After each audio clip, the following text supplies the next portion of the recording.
Le Parlement européen s'active pour surmonter le scandale de corruption qui l'a frappé le mois dernier.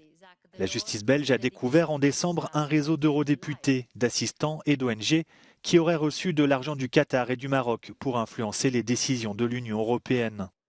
Après l'éviction de la vice-présidente grecque Eva Kaili, le groupe des sociodémocrates auquel elle appartient a proposé le luxembourgeois Marc Angel pour la remplacer à ce poste.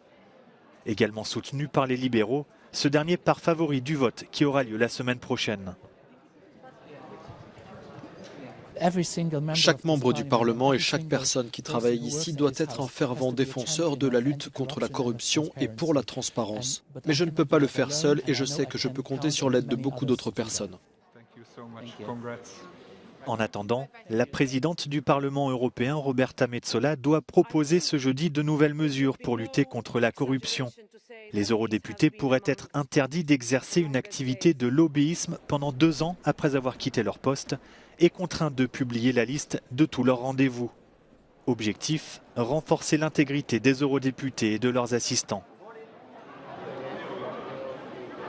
Nous ne tolérons aucun manque de transparence, aucune tentative de corruption, aucune situation où nous parlons de règles, mais où nous ne les appliquons pas en interne.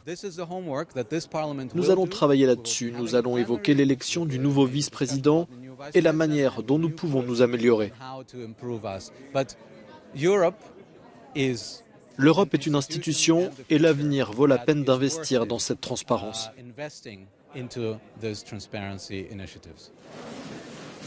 Lors de la session plénière de la semaine prochaine à Strasbourg, les eurodéputés entameront également la procédure de levée de l'immunité d'Andrea Cozzolino et Marc Tarabella, tous deux liés au scandale.